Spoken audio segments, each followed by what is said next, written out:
Eh,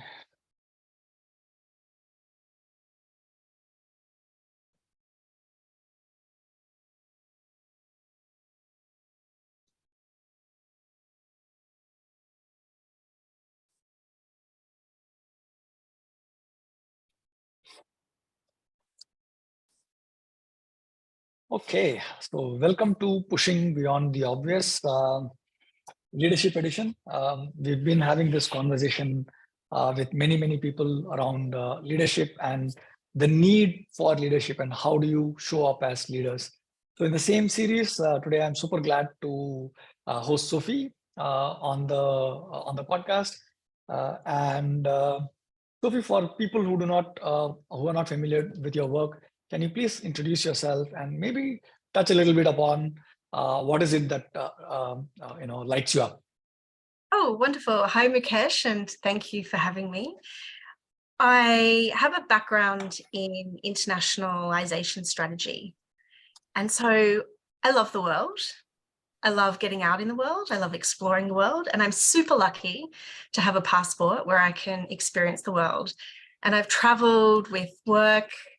I think I've managed projects in around 25 countries, and I've done that with big business, government, and when I worked in international economic development at the International Trade Center, which is the joint agency of the UN and WTO. So I feel super lucky to be able to experience the world, but I know that the world is a really less than great place for lots of people. And I really care about that. And I've spent my career, the last 20 years or so, trying to find my way of making the world a little bit better for people who aren't as fortunate as me to be born potluck with the right passport. And so what lights me up is finding possibility in the world and creating ways for people to step into possibility. And in particular, the sweet spot is economic growth, economic opportunity, democratization of opportunity, that kind of thing. Interesting. I think economic opportunity is a indicator of everything else that follows as well, right? So people say that money is not everything, but if you don't have enough, then it becomes everything because that's sustenance. And by enabling people to be financially independent or financially secure enough, you then create the opportunity for them to think about larger things, think about arts, think about helping others to grow, think about everything else, right? So that way, I think the work that you're doing is phenomenal. And one of the way I get to know you was through the Thought Leaders Business School community. And we had a conversation and kind of clicked. You came to Singapore, we met, and one thing led to the other. And I'm really excited to see where this entire journey of yours is going to take you. So you spoke about possibility, right? So can you expand a little bit upon that? And what do you mean by possibility? And what do you mean by stepping into possibility? Yeah, sure. I mean, we could probably spend hours talking about possibility, but I think sort of at its heart, the world feels like it's lacking possibility, but for not only those that might be, for example, at the bottom of the pyramid, but all across the world. It can feel as though we're living in really dark times. I mean, look at the news, pick your device, pick your media forum, printed media, digital media. And the news is of course quite negative. And it looks like the world is a really troubled and bad place. There is of course war in Europe. Who thought that would happen? There's geopolitical risk and tension in Asia, and there's all sorts of conflict in other parts of the world, and there's distrust with big business and technology, and it's just a lot of negative narrative, and it doesn't feel like there is possibility. And I think what I observe, what happens in that sense, is that people tend to shrink down. And it's safer to go small, it's safer to play small, it's safer to focus on what you know and what you can control. And so I appreciate that the world feels as though there isn't possibility. It feels stuck. It feels like it's stagnating. It feels like things are spiraling out of control. And, you know, that's people in my family feel that way, let alone people who are, you know, affected by, you know, a natural, disaster, conflict. You know, the world is going through a tough time economically, of course. And so I don't obsess over the dark side, if you like, but it's a reality. But what I do, I can't help but kind of try to face into the light, into that possibility, and it's there. And I'm super lucky to have stumbled across the exponential organization framework that you're familiar with, Mukesh. And I think I joined the community as number 253, and now there's close to 25,000 members. And it's a framework that Salim Ismail, he studied 200 of the world's fastest growing companies, unicorns. You know, 6 years ago, he released a book, and it's what's working in the world. How are things growing? And we might not like it. I don't necessarily love everything that big tech does, but what they're doing is creating new value in the world. And that's like a seed of possibility. And that's the space that I largely work in now.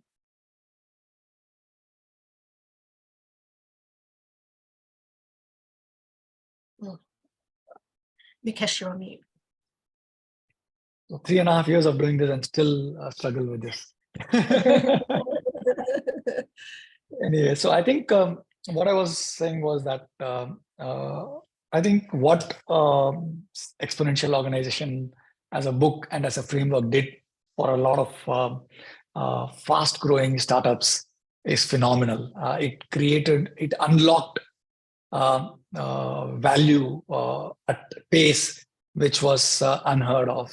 Right, so right from early days of technology adoption, when it comes to mobile phone, to today, ChatGPT, the pace at which organizations can actually grow and scale has become phenomenal. Right, now the question then is there learnings that we as individuals can take from Exponential Organization framework, or any other similar frameworks that you have come across that then allows us the ability to, number one, learn from the framework, number two, also implement some of those strategies in our lives so that we stop shrinking, and start growing.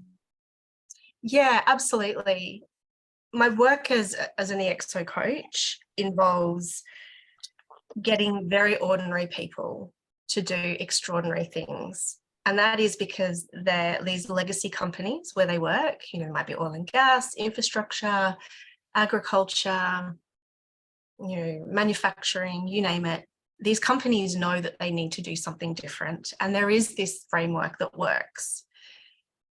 And so as a coach, as a corporate innovation sprint coach, as a corporate venture building coach, I work with very ordinary people like you and me, Mukesh. Mukesh, we've met, we've had dinner together in Singapore. You're wonderful, but you're also ordinary like me, right? Like we're very, like and so we have hopes, dreams, and aspirations in the world. And someone who has a sense that there can be better in the world, they have a sense that they can do or be something bigger in the world, is such an amazing pot of potential, if you like, that I get to work with.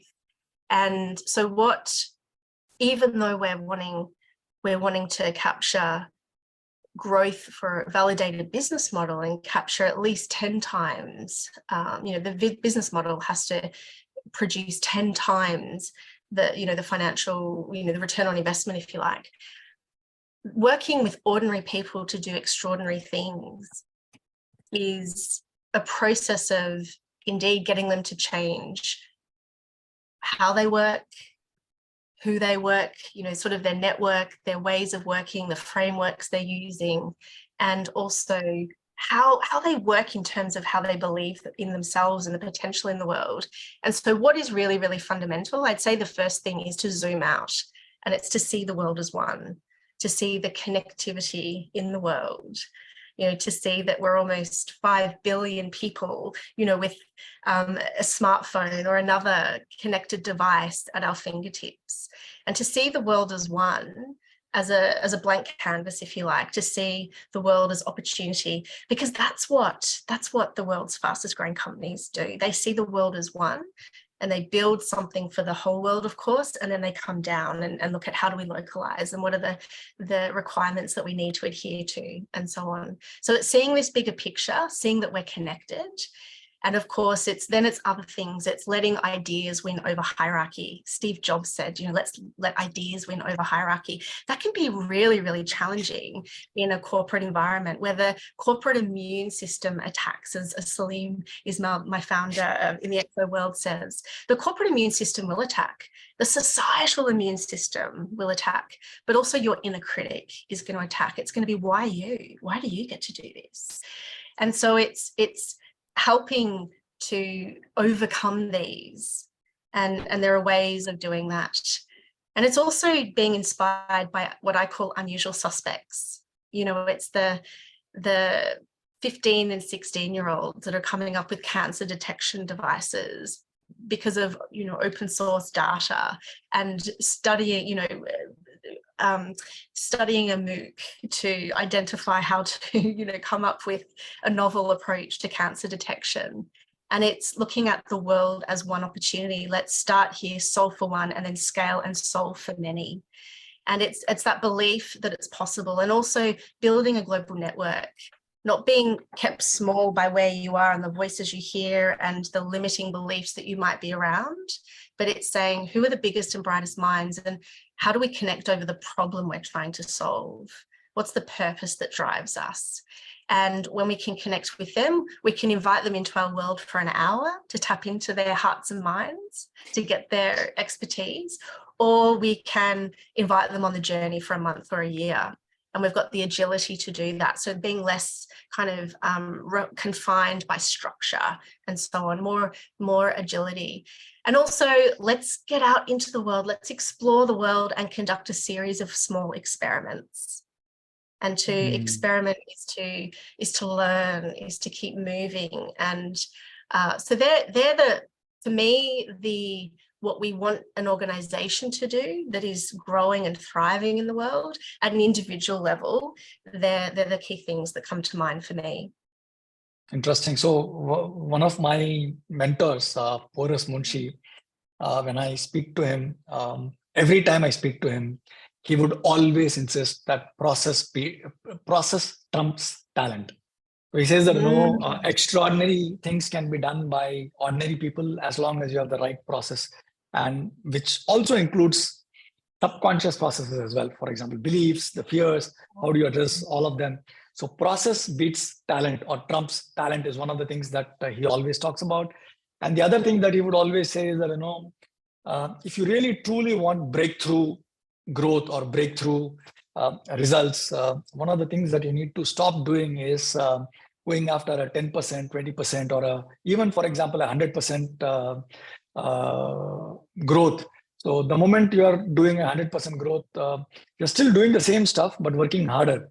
The moment you say 10x or 15x or 20x, then you know that you cannot achieve that by doing the same things or working harder. You need to fundamentally change how you approach work. You have to fundamentally change how you see things. You have to fundamentally change how you interact with people. Everything needs to change, right? And even if you do, let's say 50% of what you aimed for, it's already 5x of what you were. And that's significant when you look at the larger scheme of things. And I see you talking about the same things or similar themes as well. So you spoke about 3 or 4 things, right? So one is to look at the larger picture or the larger world. And see that everything is connected, and that the opportunity is not just limited to the place where we are in or the community that we are serving, but the opportunity could be global as the entire world as a village or so. So for me, it's it's talking about awareness. So the first and foremost is being aware that you can actually play at a level where the entire world is your playground. And once you have that awareness, then you spoke about belief, right? So believing that you have the capability and the opportunity to actually uh, make a play in the playground that is the entire world. And once you have that, then comes fear, which is, how do you address that fear of failure, fear of success, fear of whatever, right? So there are many, many fears that stop us. Fear of social ridicule. People say, okay, who are you to think you can change the world, or who are you to think that you can actually build something at a global scale, and things like that. Fear of standing out. So the question then is, out of all of these things, the immune system that you speak about, right? So self-belief, social structures around you. So how do you break through all of this? As they say, rocket, the most energy that it takes is at the liftoff, right? So how do you create that liftoff? Yeah, great question.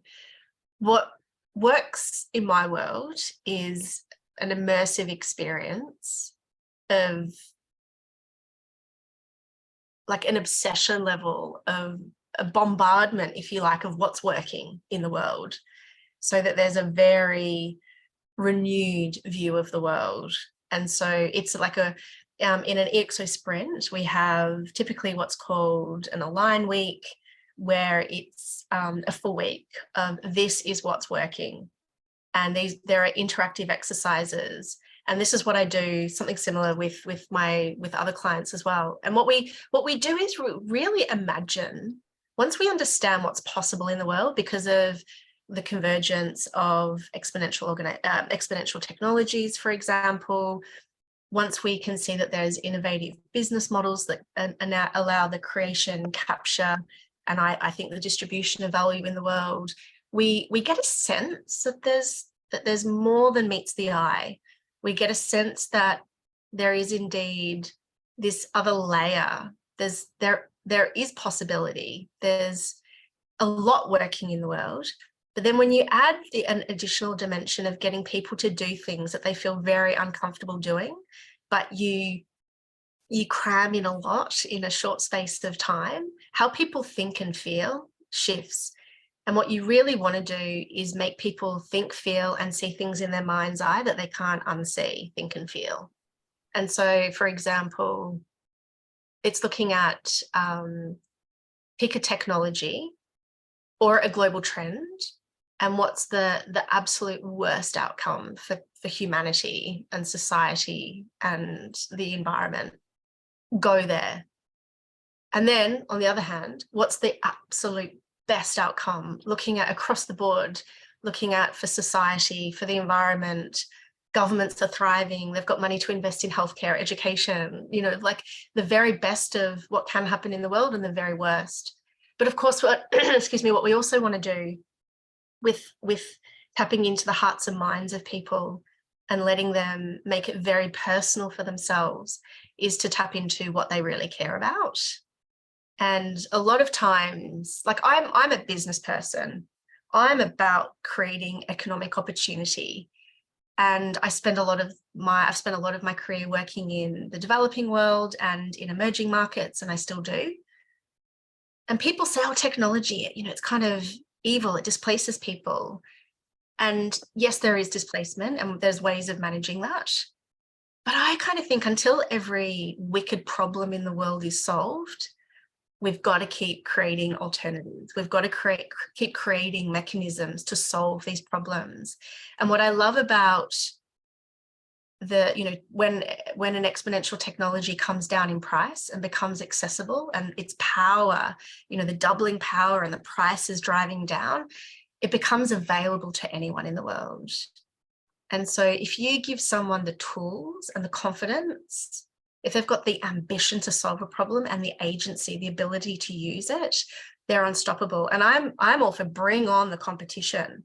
Let's solve these problems. I mean, I love, open innovation challenges and whatnot, but I also love that anyone, anywhere be it a 16-year-old or a 76-year-old who's got the drive to do that. So tapping into what people really care about and giving them the agency. And I say the unapologetic ambition. If you're going to tackle a problem, go for global domination, tackle that problem and dominate the planet in that space. And so I spend a lot of time giving people, in a fun way, if you like, that the belief that that's possible, because I believe we need that in the world. And once people believe that they can and they feel confident, they feel buoyed by experimenting. So this, de-risked approach, that also increases the agency and the confidence to do the job. Interesting.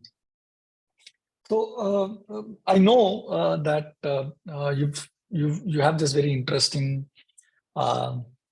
thinking around a contrast frame, if I may say so, around having a mindset which is kind of limited versus mindset that is kind of expanded. So can you just walk us through what is the difference between being limited versus having an expanded mindset or perspective? Yeah, great. Sure. So I started the year middle of summer in Melbourne, and I had COVID. And so I had time on my hands because I self-isolated and whatnot. And I was really thinking about this worldview. What's the worldview that people are going to have in 2023?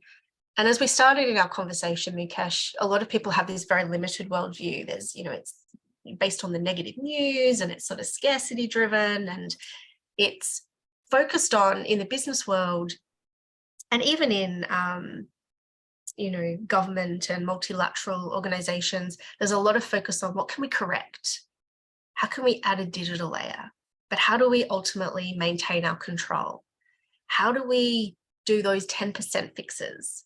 And so it's looking at small improvements, but to maintain our position, our standing in the world, if you like. And then another sort of perspective or aspect to this limited worldview is to focus, of course, geographically local, but it's also to look at the world not really as changing. It's a natural instinct to focus on what we can control. So we compete, we're not looking at new threats. We're not looking at new competitors. We're not exploring what might be on the horizon, what might actually be disruptive. And it's not expanding our worldview to see that. And it's looking at the past to define the future, or it's just looking at the present without really looking forward. And it's probably being a little bit suspicious of technology. Some people with this limited worldview, they love getting out in the world, but they'll only do it if they get on, in my country, you've got to get on an airplane to go to, another country. They'll only explore the world face-to-face, in person. And don't get me wrong, I love getting out in the world. Okay, there's an environmental impact that we should acknowledge. But I think this expanded worldview is rather looking at the world as we are this connected world. We are a world where the world is our opportunity, the world is our playground, but it's also where disruption and threats come from. There are new competitors that are emerging. It's also looking at, we don't have to network in a room where we're located. We can build a global network from anywhere in the world. It's having more so of a future orientation. And it's it's saying, what are the tools that we can use to create something new in the world and not being confined by maybe the rules of the past or what worked in the past. And so for me, that is that looking at, well, what's working in the world and how do you make it work for you? So that expanded worldview. And the way I think about it is, if the limited worldview is kind of to say that you only want to go out into the world during daylight, it's to be afraid of the dark.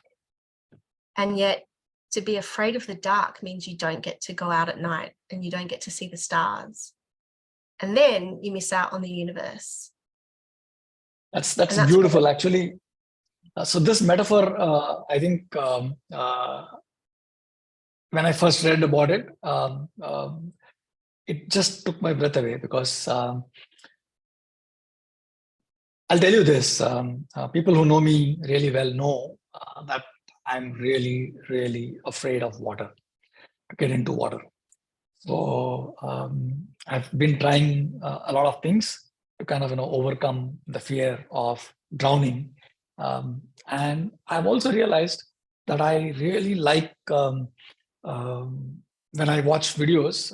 I really like the experience that people have of actually having done scuba diving or being inside the water.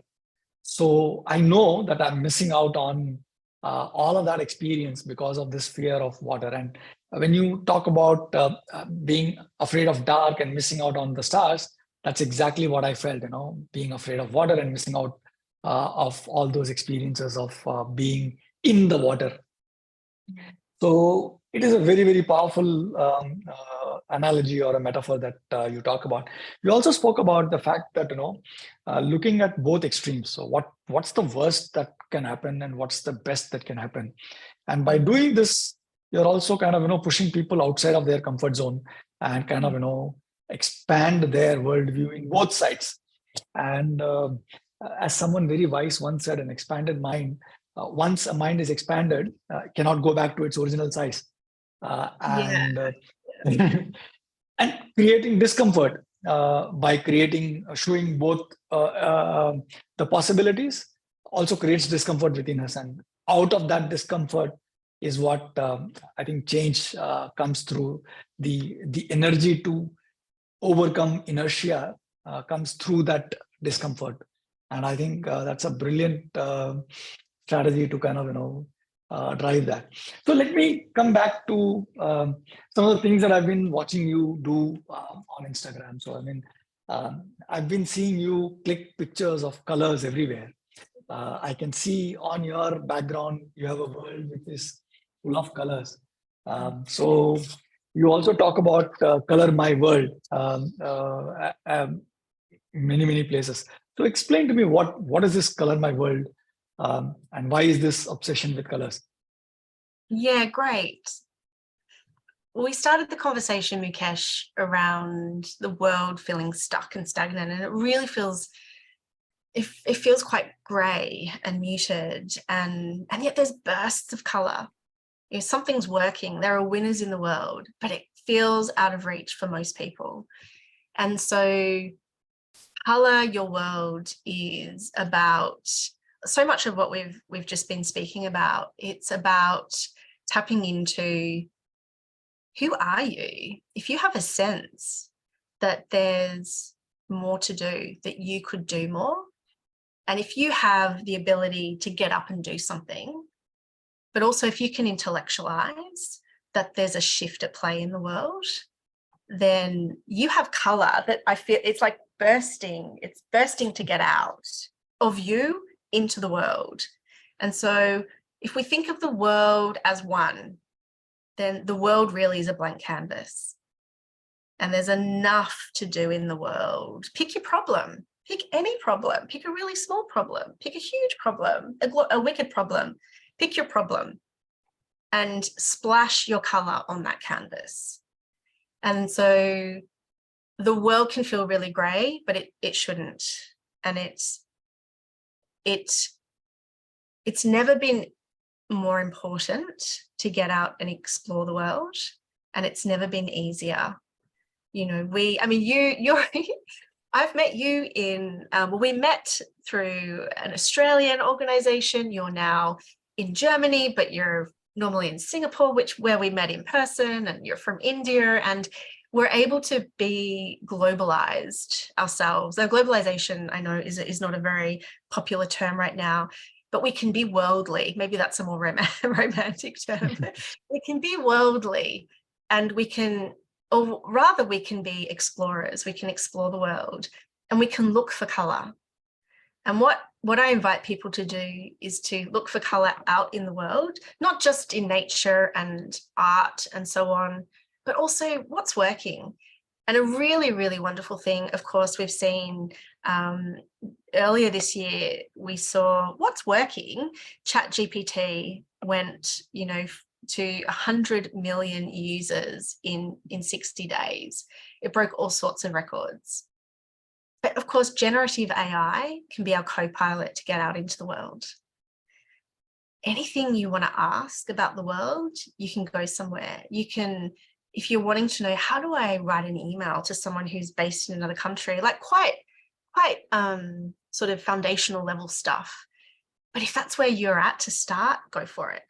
And then earlier today, I was in a client call where a team had made a pitch video using only generative AI. So of course, from imaging to text to voice, audio, to even drafting the pitch, the narrative, and the confidence they had around what they'd done and what they'd learned as a process of it was just so wonderful and inspiring. And so the world can feel quite grey, but if it does, I invite people to look for colour. And my next sort of phase in life is to bring that colour out into the world. So colour your world is to really bring that colour that is bursting to get out into the world, because we need that. We need it for every individual. And then we have this beautiful coloured canvas that is our world. This is super great. People who have been following my show, they know that, and I've talked about this multiple times, that almost 90% or 95% of all my guests that I've had on my show, I've met them online. And 80% of them I've not even seen in person yet. So I also talk a lot about learning from people, whether or not they are in your world as such. So, for example, Dave Snowden is someone I learn a lot from. I've learned a lot from Eliyahu Goldratt. I've learned a lot from Forrest Munshi. I've learned a lot from Matt Church. I've learned a lot from, let's say, one of my schoolmates from school about life and things like that. So, as you rightly say, it is gone are those days where you were limited by your reach, or limited by the place where you are located in, limited by people you know. Today, I think we have reached a point where you're only limited by what you limit yourself with. So self-limitation is the only limitation.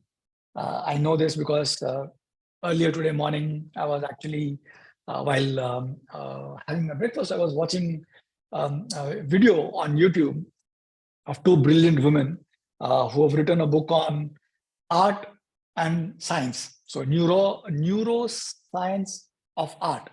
And they say that, how art, engaging in some form of art creates new neural connections in your brain, which can actually help you be more creative at work. Even 15 minutes of some kind of art. It could be music, it could be dance, it could be drawing, painting, whatever, singing, whatever you think is art, creates a lot more connections. So the reason why I'm talking about all of this is that I think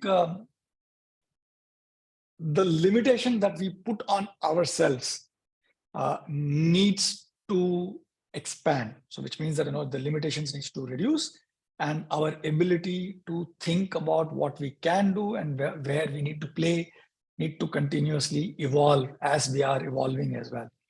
One of the things that I also kind of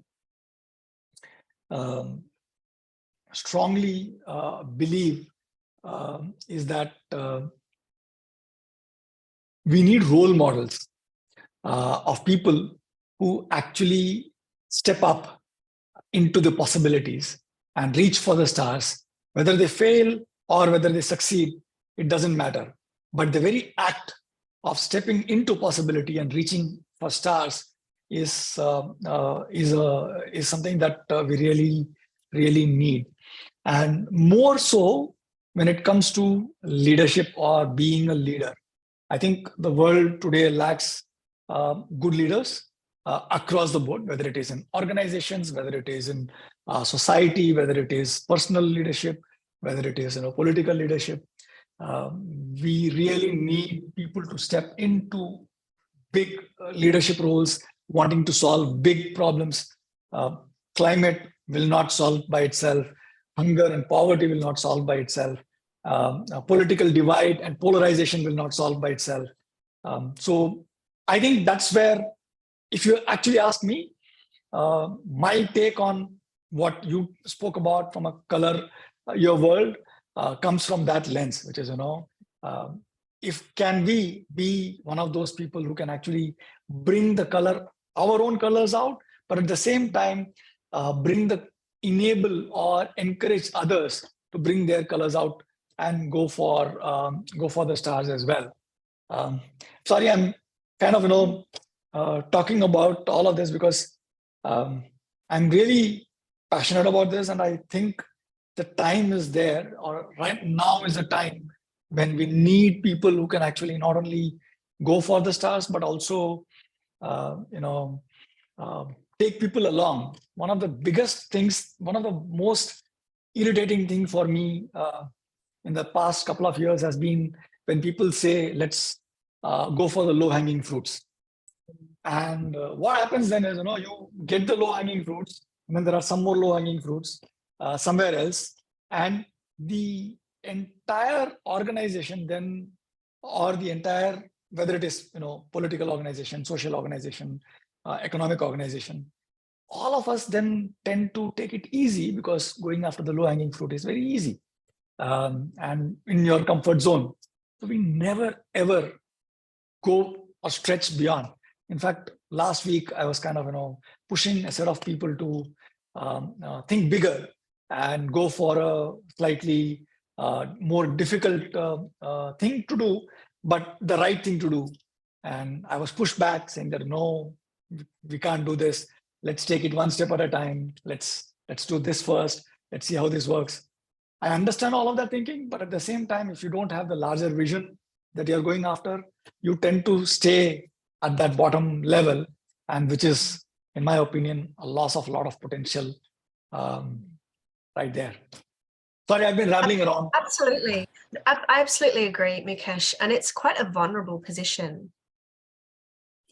As companies are having to make tough decisions, if you're not creating value, are you potentially vulnerable at times of, contraction and reorganization and so on. So it does take courage, doesn't it? It does take courage to back, or for a leader to back others to move into a space where you're creating. And I think I'd love to get your perspective.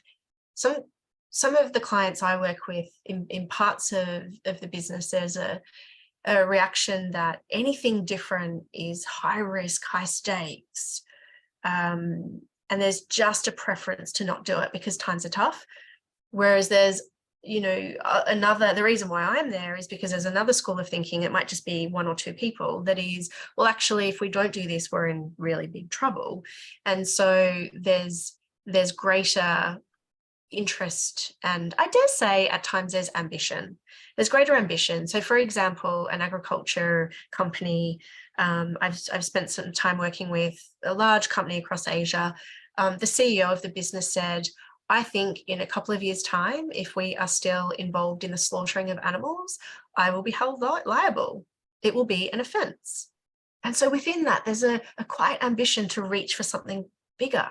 And there's a call to action of, we need to stop doing this. What's the alternative? And we know that the technology provides alternatives. So, based meat and, lab grown meat and so on, alternative proteins and so on.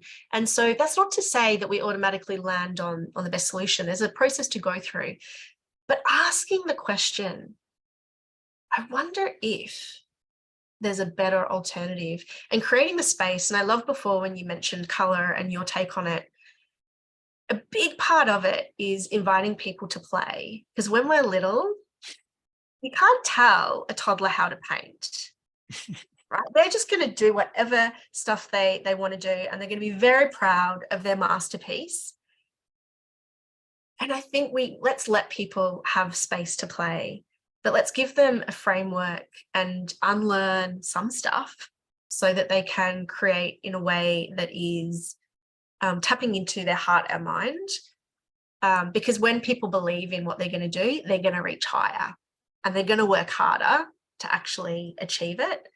And so creating the space to play, have time in a sandbox, unstructured play, a lot of experimentation, and absolutely the ambition to do something that's needed in the world.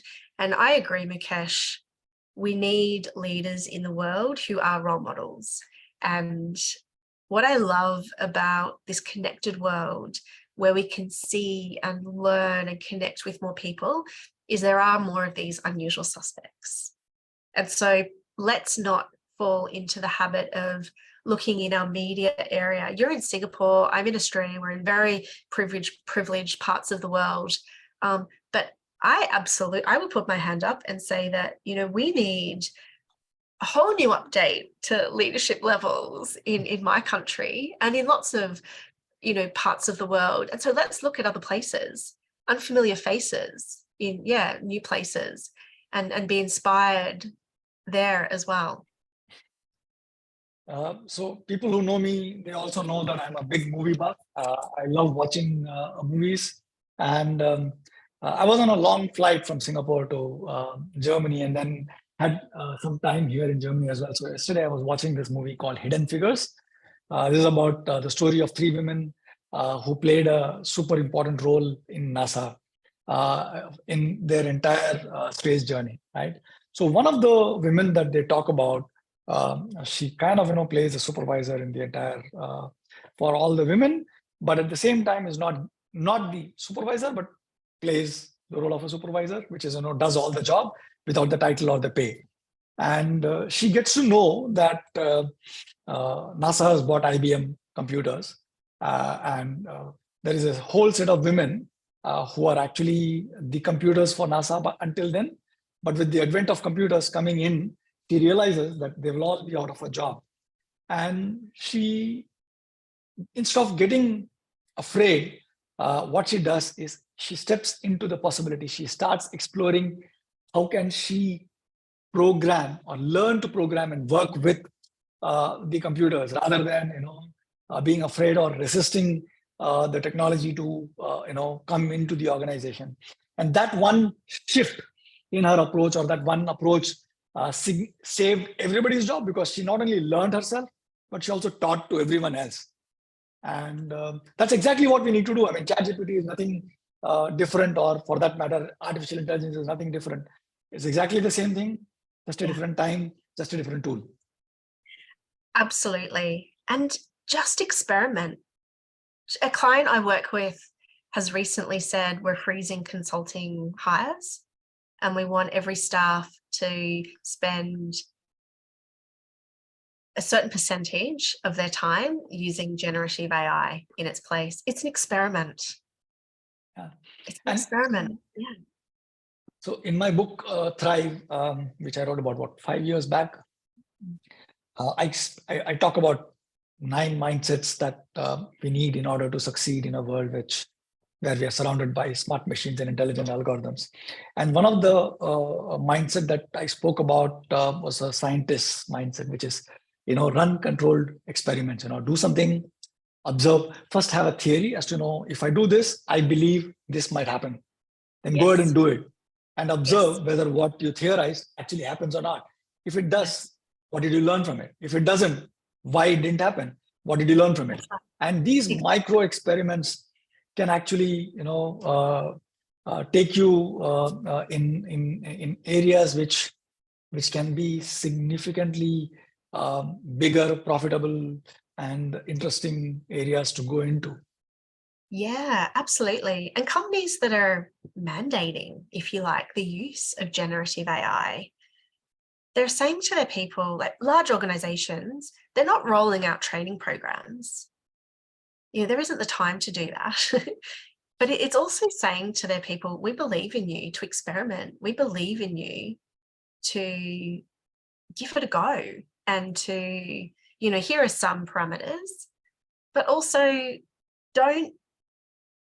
we don't have to explore and experiment in the world alone.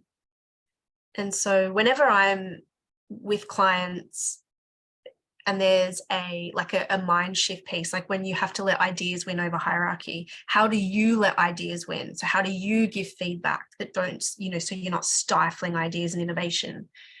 It's like, this is going to be really hard, actually. Once you go back to your desk on Monday, it's going to be hard, but it's hardest if you're alone.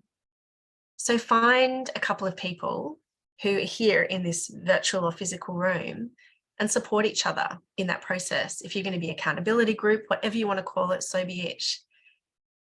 But run experiments and in the least support each other and do hold each other accountable in the sense of, I'm struggling to let this idea win because everything in me is screaming, no, that's not what we do. No, that's how we've never done it before. No, that will never work. No, I don't understand the first thing about this. And so have people in your area around you who you can talk to about that, to push through that barrier, but then also expand your network of possibility. The number one stifling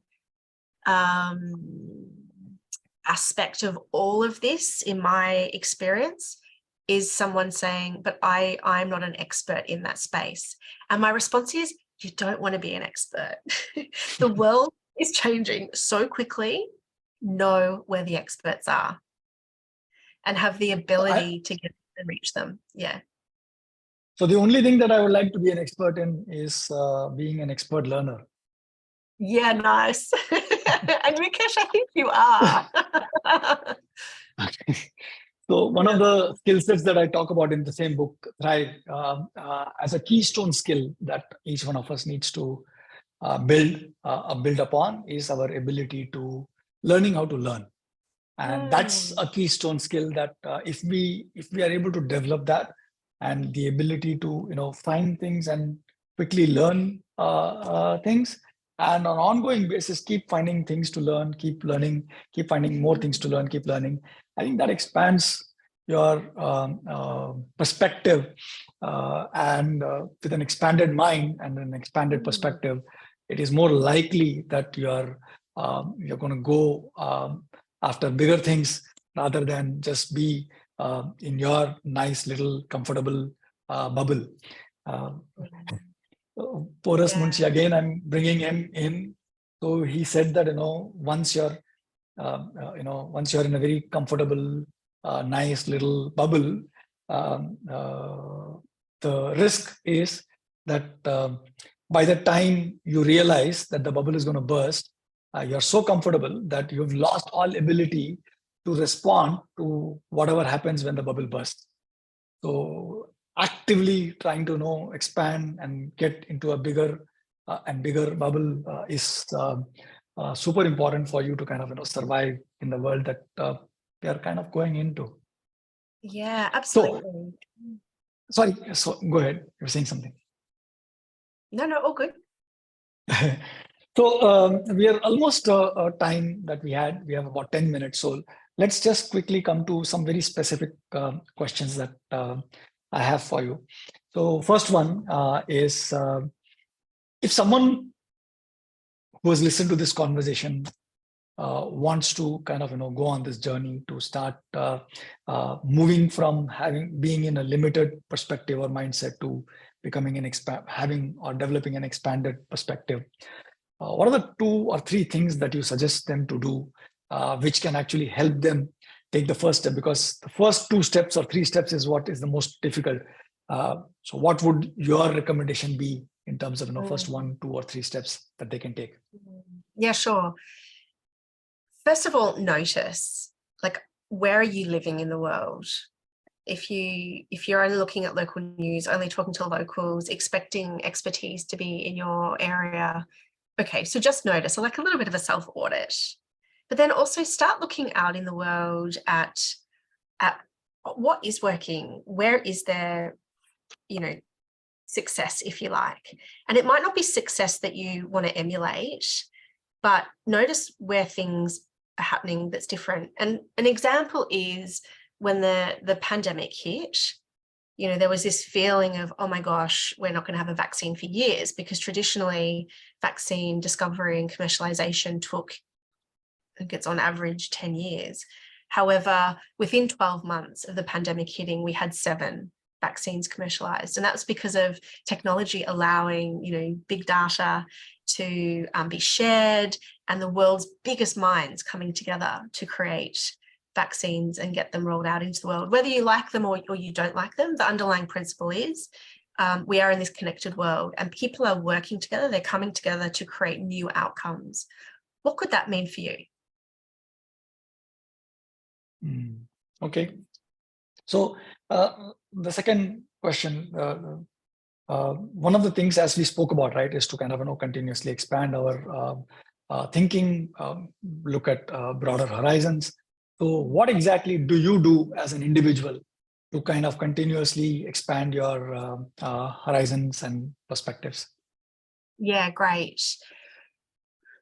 I live in Australia, but I don't spend much time here.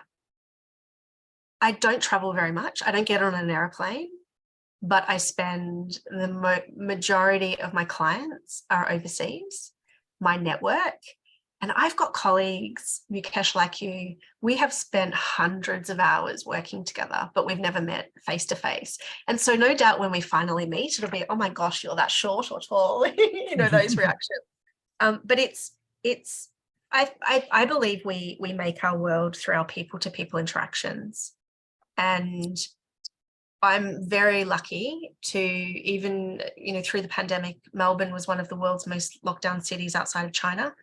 I'm super lucky to be getting out every day and zooming around the world. And one of my teams was actually in China. And at the time there was, a lot of love lost between China and Australia from a political perspective.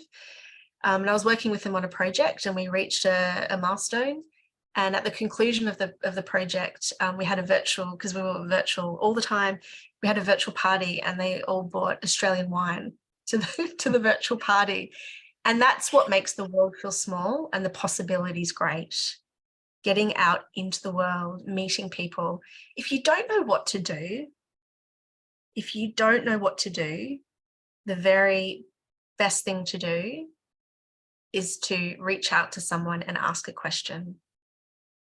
And not everyone is open, but like you, Mukesh, I find most people are really open to having a discussion, a dialogue, and an exchange, particularly if you're on a path of discovery, because I think most of us are. That's a very deep thought. Everyone is in the process of some sort of discovery or on some sort of journey that we are going on to. So we spoke a lot about experimentation, right? So what are you experimenting with right now? Oh, that's a good one, Mukesh. Definitely generative AI. It's a little bit going down a rabbit hole. You can lose a whole lot of time, but I'm loving it. I'm loving learning more about the world. And what I'm experimenting with is leapfrogging in terms of time and knowledge, and also having fun.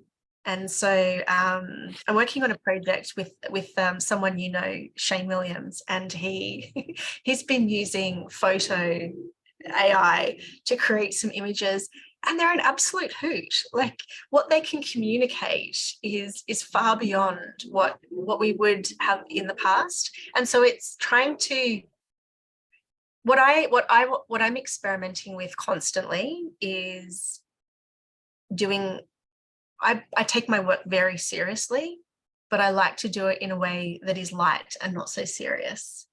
And I think that connectivity and using technology allows us to do that. So I remember Matt Church talking about holding something tightly in your hand with your palms open. Yeah, nice. Yeah. Interesting. So the show is called Pushing Beyond the Obvious. So what is so obvious to you that people always miss and makes you go, "Ugh."